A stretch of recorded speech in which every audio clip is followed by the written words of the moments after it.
A ver, vamos a plantearlo así de claro. ¿Cómo pasa Jesús de ser un hombre a ser Dios? O sea, Dios mismo. Es, sin duda, una de las transformaciones teológicas más bestias y polémicas de la historia del cristianismo. Hoy vamos a meternos de lleno en un análisis histórico que intenta explicar ese viaje, ese cambio tan increíble. Venga, vamos a ver qué nos cuenta. Y para empezar, tenemos esta cita. Es de la segunda a los Corintios. Y puede parecer una cita más, pero, ojo, es nuestro punto de partida. ¿Y por qué? Porque mete sobre la mesa una idea que es dinamita pura y que es el motor de todo este análisis.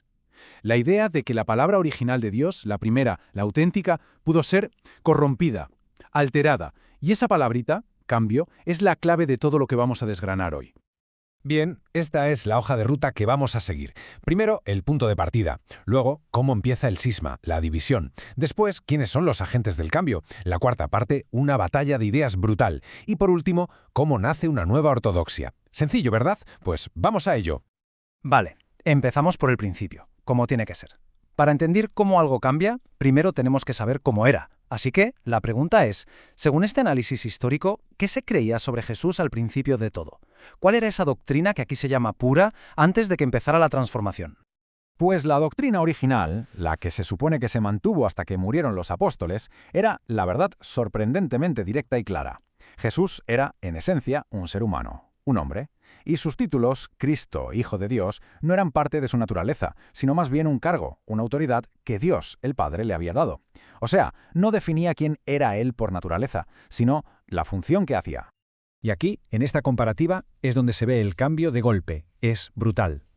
A un lado, la doctrina original, un hombre. Al otro, la doctrina posterior, un ser divino coigual a Dios. La distancia entre un punto y otro es abismal. Pasamos de un hombre al que Dios exalta a un Dios que se hace hombre. La gran pregunta, claro, es ¿cómo se pasa de A a B? ¿Qué pasó en medio? Pero claro, un cambio tan gordo no pasa de la noche a la mañana y sin que nadie diga nada, ni mucho menos. De hecho, el texto nos dice que hubo un grupo que se agarró con uñas y dientes a la creencia original, y al hacerlo provocaron una de las primeras y más profundas grietas en la iglesia primitiva. Hablamos de los ebionitas y los nazarenos. Eran cristianos, pero de origen judío. Y a ver, el roce más famoso que tuvieron con el resto de la iglesia fue por el tema de si había que seguir o no la ley de Moisés. Pero, para lo que nos interesa hoy, su gran diferencia estaba en lo que pensaban sobre Cristo. Ahí estaba el meollo. Y aquí viene la ironía de la historia, que es tremenda. A esta gente los marginaron, eran pobres, no tenían influencia y al final la historia oficial los etiquetó como herejes. Pero este análisis los pone en un lugar totalmente distinto, como los auténticos conservadores, los que guardaban la doctrina original. Para ellos, la cosa estaba clara, no había cambiado nada, Jesús era un hombre, punto. Y esto nos lleva directos al corazón del argumento. A ver, si los ebionitas mantuvieron la idea original, la pregunta del millón es ¿qué fuerzas, qué influencias tan potentes empujaron al resto de la Iglesia en una dirección radicalmente opuesta? Pues bien, la fuente señala 3 factores clave. Y ojo, no pensemos en estas 3 fuerzas como un evento de un día para otro. No, fue un proceso lento. Corrientes de fondo que, según este análisis, fueron preparando el terreno, tanto a nivel intelectual como social, para que se pudiera reinterpretar quién era Cristo. Y estas 3 fuerzas son la filosofía griega, la presión social y, la veneración natural de la gente. Vamos con la primera, la filosofía. A partir del siglo II, la Iglesia empieza a atraer a gente muy formada, a intelectuales del mundo grecorromano. Muchos de ellos eran filósofos de escuela, platónicos, gnósticos, y claro, cuando se convertían no dejaban su cerebro y su forma de pensar en la puerta, se traían todo ese bagaje. Conceptos como las emanaciones divinas, la idea de dioses secundarios, y era casi inevitable que empezaran a mirar a la figura de Cristo a través de esas gafas, de esa lente filosófica. La segunda influencia, la presión social. A ver, intentemos ponernos en la piel de un romano culto del siglo II. La idea de adorar a un carpintero de una provincia perdida de la mano de Dios, que además fue ejecutado de la manera más humillante que existía, la crucifixión, pues sonaba un poco ridículo, sinceramente. Había una presión social tremenda para, darle más caché al fundador de tu fe. Y qué mejor manera de hacerlo que decir que en realidad no era un simple hombre, sino un ser divino que ya existía antes y que eligió venir al mundo. Y la tercera influencia es la más humana de todas, la más natural, la veneración. El respeto y el amor por la figura de Jesús crecían y crecían con cada generación que pasaba. Y llegó un punto en que, para mucha gente, la idea de que alguien tan extraordinario fuera solamente un hombre, pues se quedaba corta, chocaba. Parecía más lógico, más apropiado, que su verdadera naturaleza fuera divina, que fuera un Dios que había venido de incógnito. Pero que nadie piense que esto fue un debate tranquilo en un salón de té. Para nada. Fue una auténtica batalla campal de ideas. El cristianismo de la época era un torbellino de debates durísimos, y no solo contra otras filosofías que competían con ellos, sino también con una resistencia muy fuerte que venía de dentro, de sus propias filas. En este campo de batalla, el principal rival intelectual fue sin duda el gnosticismo.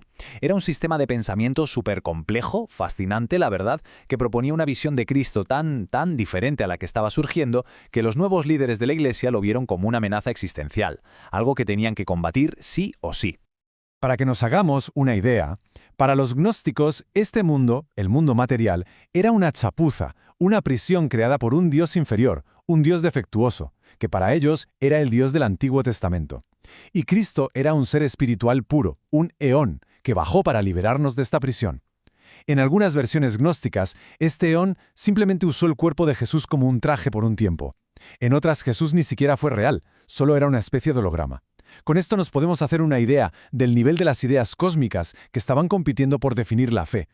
Y esta cita de Tertuliano es demoledora. Es un testimonio brutal, porque nos enseña que la oposición no venía solo de los herejes de fuera. No, muchísimos cristianos de a pie, los sencillos como los llama él, escuchaban estas nuevas ideas filosóficas y se asustaban, se aterrorizaban, les sonaba a traición, a que se estaba dinamitando la base de su fe, que solo hay un Dios. Tenían miedo de que sin darse cuenta los estuvieran convirtiendo en gente que adoraba a 2 o incluso a 3 dioses. Y sin embargo, a pesar de toda esta resistencia, la nueva teología, esa mezcla de filosofía griega y relato cristiano, iba a acabar ganando la partida. Estaba destinada a triunfar. Vamos a ver cómo se llegó a ese punto final, a esa consolidación. Esta línea de tiempo es súper útil para ver lo rápido que fue todo. A ver, fijaos, hacia el año 100 muere el último de los apóstoles. Pues bien, apenas unas décadas después, a mitad del siglo II, ya tenemos a los primeros teólogos que vienen de la filosofía. 50 años más tarde, la resistencia de la gente de a pie todavía es fuerte, como nos contaba Tertuliano. Pero para el 325, el pastel ya está cocinado. El escenario está listo para que la nueva doctrina se haga oficial. El texto pone nombres y apellidos a los pioneros de este cambio, figuras como Justino Mártir o Teófilo de Antioquía. Los dos venían de la filosofía pagana y fueron los primeros en intentar meter todas estas nuevas ideas en un sistema coherente. De hecho, un dato curioso, fue Teófilo el primer autor que conocemos que usa la palabra Trinidad. Pero ojo, es súper importante entender que para él no significaba lo que significa hoy, 3 personas iguales. Para él era una jerarquía, Dios, su palabra y su sabiduría. Y todo esto llega a su clímax, a su punto culminante, aquí, año 325, Concilio de Nicea. Lo convoca nada menos que el emperador Constantino. Y este es el punto de inflexión. No es que se acabaran los debates de golpe, pero aquí es donde la facción que defendía que Cristo era plenamente Dios consigue el apoyo del poder, el respaldo imperial. Y su visión se convierte en la doctrina oficial, en la ortodoxia. Así que, en resumen, esta fue la solución que ganó. Y la verdad es que, desde un punto de vista estratégico, fue una síntesis brillante. Por un lado, se decía que Jesús fue un hombre real, de carne y hueso, y con eso le daban la batalla a los gnósticos. Pero por otro, se adoptaba la idea, muy filosófica, de que era un ser divino que ya existía antes de nacer y que emanaba del Padre. Era para la Iglesia de ese momento la solución perfecta. La transformación había llegado a su fin. Y todo este viaje nos deja con una pregunta final en el aire. Una pregunta que va mucho más allá de este caso histórico, que es fascinante, por supuesto. Nos obliga a pensar, en general, en cómo evolucionan las ideas. Cuánto de lo que creemos, sea en el campo que sea, es la idea pura, la original, y cuánto es en realidad el resultado inevitable de mezclarse con la cultura, la filosofía y las presiones sociales del momento en que vivimos. Ahí queda esa reflexión.